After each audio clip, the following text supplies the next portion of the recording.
Assalamualaikum warahmatullahi wabarakatuh. Sekarang kita akan membahas mengenai bagaimana cara mencari regresi linier sederhana menggunakan SPSS. Regresi linier sederhana ini tujuannya untuk mengetahui besarnya pengaruh satu variabel bebas terhadap satu variabel terikat. Dan persamaan umum regresi linier sederhana ini yaitu Y sama dengan A plus BX, di mana Y itu adalah variabel terikatnya atau variabel dependen, dan X adalah variabel bebas atau variabel independen. Dan A adalah harga Y ketika X-nya 0, jadi koefisien konstan, dan B-nya adalah koefisien regresi yang menunjukkan besarnya pengaruh variabel bebas terhadap variabel terikat. Secara grafik menunjukkan kemiringan garis regresi. Nah, sekarang hipotesisnya adalah yang pertama, hipotesis 0, tidak terdapat pengaruh yang signifikan antara variabel bebas terhadap variabel terikat. Nah, misalnya ini kita mencari pengaruh antara kualitas layanan itu sebagai variabel bebas dan penjualan barang sebagai variabel terikat, atau kita anggap dengan Y. Dan hipotesis alternatifnya adalah sebaliknya, yaitu terdapat pengaruh yang signifikan antara variabel bebas terhadap variabel terikat, atau ada pengaruh yang signifikan antara kualitas layanan terhadap penjualan barang. Taraf signifikansinya, kalau tidak ditentukan dalam soal secara spesifik, pada umumnya kita menggunakan alfa sama dengan 0,05 dan statistik ujinya menggunakan regresi linier sederhana. Kriteria keputusannya nanti dari hasil SPSS, jika signifikansinya kurang dari 0,05 maka H0 ditolak, jika lebih dari 0,05 maka H0 diterima, dan jika signifikansinya sama dengan 0,05 maka kita akan membandingkan T-nya. Membandingkan nilai T dengan T tabel. Nah, sekarang langsung saja kita coba praktekkan menggunakan SPSS. Nah, ini datanya sudah saya tuliskan sebelumnya. Di sini sebelah kiri ini sebagai variabel bebas atau variabel X-nya, terus yang bagian kanan variabel terikat atau dependennya. Kita ganti nama ya. Ini yang pertama sebagai variabel bebas, tadi kita akan mencari antara kualitas layanan terhadap penjualan barang. Berarti variabel bebasnya adalah kualitas layanan. Kualitas layanan atau X. Oh, ini nggak bisa pakai kurung ya. Langsung aja kualitas layanan. Terus yang bagian bawah adalah penjualan. Ini variabel terikatnya. Dan ini tipenya, ini kita buat numerik semua. Oke.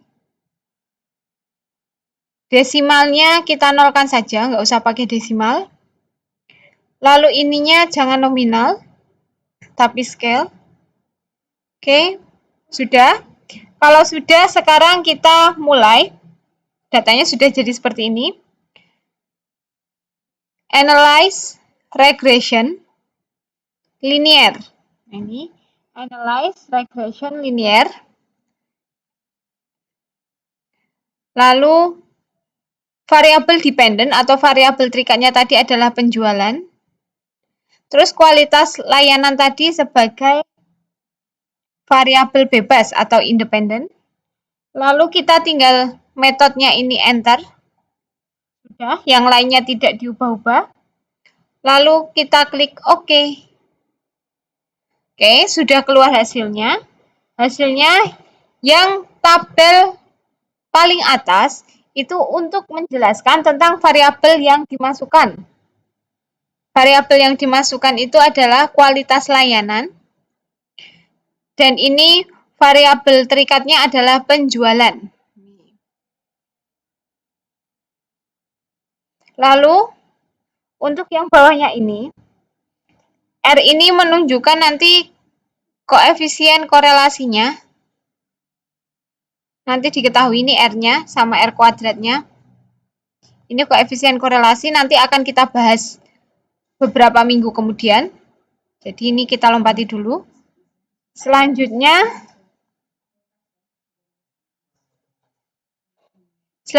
kita ke tabel yang keempat.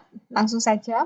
Kalau yang ini adalah bentuk uji F untuk analisis regresi linear ganda. Jadi kita abaikan juga. Jadi yang kita perhatikan adalah tabel keempat yang bertuliskan koefisien A. Nah, di sini kita bisa melihat bahwa di sini bagian unstandardized coefficient ini, bagian konstan, yang bagian atas ini adalah nilai A kecilnya tadi dalam persamaan regresi linear itu kan tadi ada Y sama dengan A ditambah BX. Nah, A-nya itu adalah 37,766 dan B-nya adalah 0,464.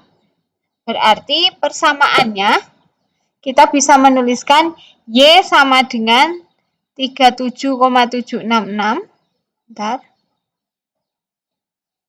Jika yang ditanyakan persamaan, kita bisa menuliskan persamaannya adalah Y sama dengan 37,766. A ditambah BX.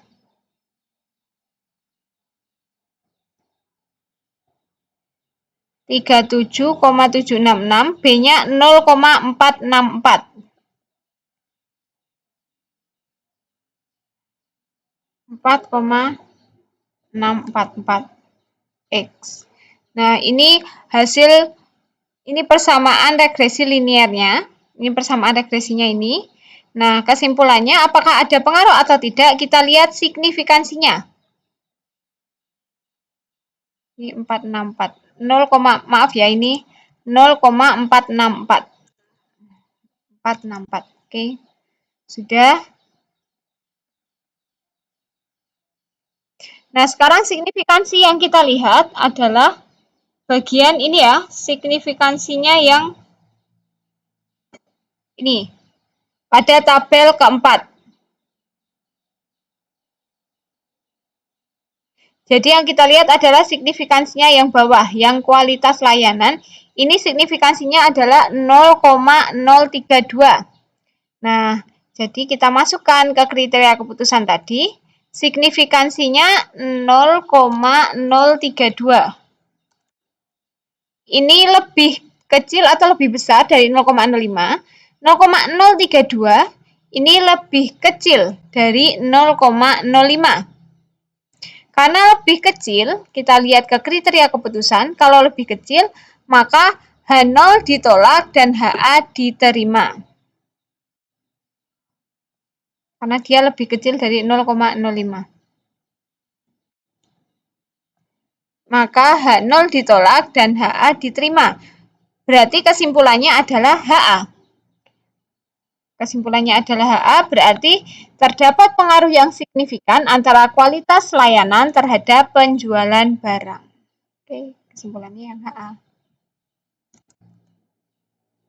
Oke, sudah selesai. Jadi karena ini kurang dari, kita tidak perlu menggunakan yang atas maupun yang bawah gitu ya. Sudah cukup sekian dari saya. Apabila ada kurang, saya mohon maaf. Oh iya, nanti jika apabila ini ya, kita membuat pengandaian. Apabila signifikansinya nanti sama dengan, berarti kita menggunakan perbandingan T hitung dengan T tabel. T hitung yang kita lihat adalah dari sini. Ini T hitung bagian bawah. 2,252. Terus nanti kita lihat T tabel. Untuk alfanya 0,05. Nah, untuk T itu 0,05-nya dibagi 2. Jadinya 0,025 dan derajat bebasnya N-2. Karena tadi datanya ada 30, kita mencoba mencari T-nya ya, andaikan. N-nya ada 30 data, berarti DF-nya itu adalah 30 kurangi 2 atau 28. Jika ya, misalkan ini kita menggunakan T hitung. T hitungnya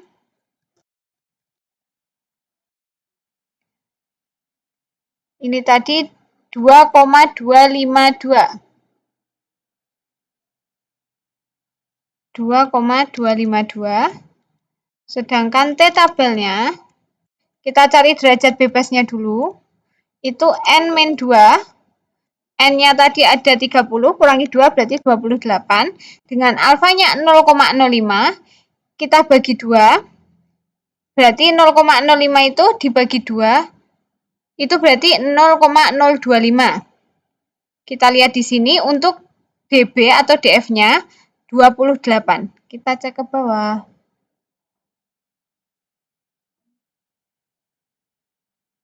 Ini ya, bagian ini ya. 28. Oke, datanya yang ini. 2,0484. Ini T, atau kita bulatkan dalam 2 angka di belakang koma, 2,05 berarti. T tabelnya 2,05.